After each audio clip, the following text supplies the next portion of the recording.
Once upon a time in a fertile hilly kingdom, a village rich in crop and livestock farming, there were two brothers in Okonkwo village in West Africa. The older brother, Amadi, was very jealous and bitter. He was from a family with money, but he was never happy with what he had. His younger brother, Okonkwo, had everything Amadi did not: a happy life, a loving wife, two strong sons, and a very successful farm. Amadi's jealousy of Okonkwo grew like an open wound. He watched angrily as Okonkwo's life got better and happier, while his own life stayed poor.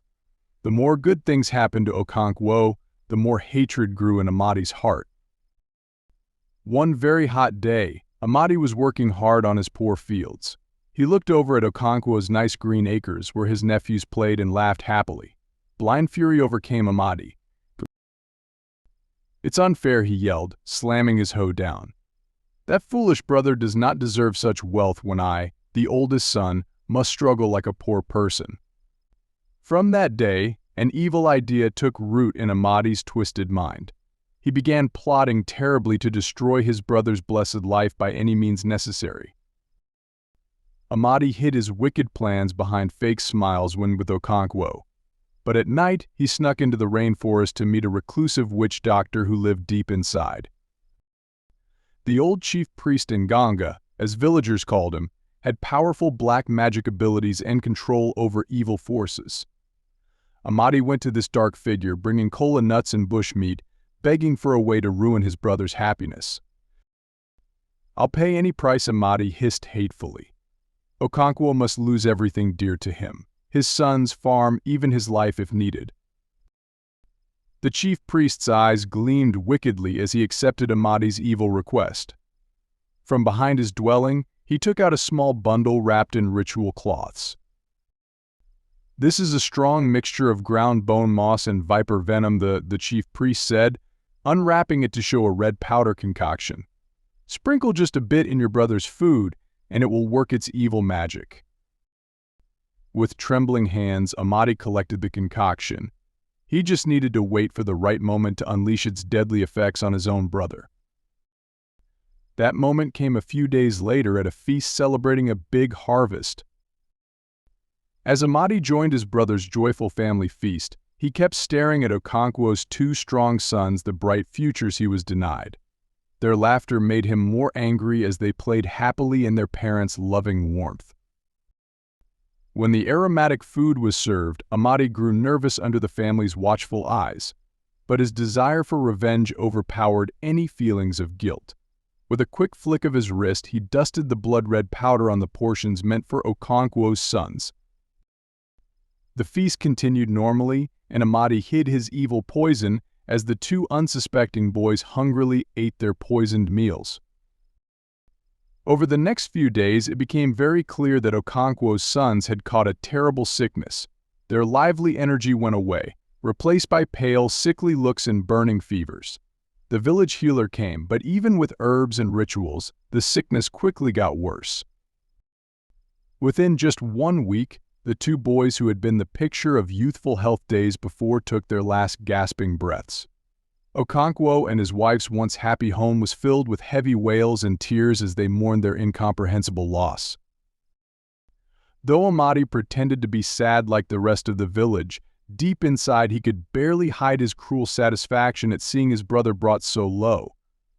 "This is just the beginning," he said to himself. "I will kill you all and take over all our father's lands." As weeks turned into months, Okonkwo tried hard but could not find the cause of his sons' deaths. This drained his motivation and energy, leaving his farm in a heartbreaking decline. Amadi watched gleefully as the lush acres withered into barren fields, the crops stunted and choked by weeds. Surely now he understands how it feels to lose everything, Amadi said to himself whenever he saw Okonkwo's unkempt, grieving figure listlessly wandering the dry rows. But even this did not satisfy Amadi's thirst for vengeance against the brother who had what he could not. He began secretly returning to the chief priest's forest lair, begging for more curses and ritual powders to completely destroy Okonkwo's miserable life.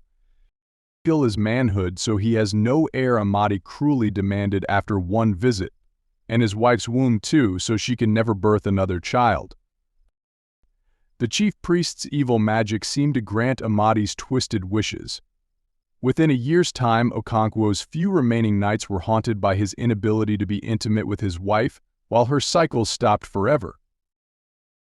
What finally crushed Okonkwo's shattered heart was losing his beloved farm.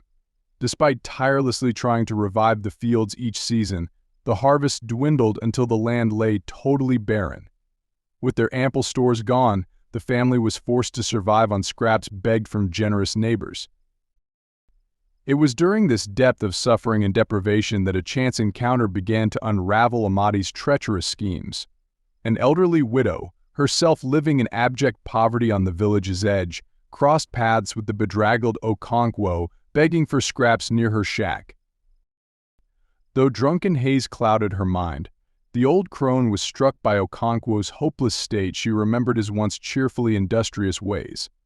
When she reached out a bony hand to pat his slumped shoulder in wordless pity, sudden clarity pierced the village pariah's fog. "Do you know what evil curse has befallen me and my family?" Okonkwo croaked through parched lips. The widow peered at him with rheumy eyes. These terrible misfortunes did not come from some faraway place. "My son," she rasped, voice roughened by wood smoke. "Look for their dark seeds among those closest to your heart." Those words burrowed like poison into Okonkwo's addled mind. He instantly sensed the accusation pointed toward one person most of all, his own flesh and blood, Amadi. Over the next days, Okonkwo forced himself to stay calm, closely watching his brother's words and actions with newly opened eyes. He noticed the fleeting curls of Amadi's lips whenever he saw the remnants of Okonkwo's shattered life, a look of suppressed gratification. When at last he could deny the painful truth no more, Okonkwo gathered what little dignity remained and confronted Amadi face to face in a volatile scene witnessed by the entire village. With anguished shouts, Okonkwo laid out all the evidence showing his brother caused the evil curse that destroyed his family. Amadi, caught completely off guard, could tell no lies to defend himself against Okonkwo's passionate accusations. The condemning facts washed over the gathered crowd like a massive wave. "You were seen going to the chief priest's shrine many times, bringing offerings," Okonkwo yelled, spit flying from his cracked lips. "And what vile powders did that evil sorcerer give you in return to drain the life from my sons?" Amadi sputtered helplessly as his darkest secrets were dragged into the harsh light of truth in front of the whole village. Okonkwo threw back his head and let out a guttural howl of anguished betrayal that shook the trees. "My own flesh and blood... You are no brother of mine.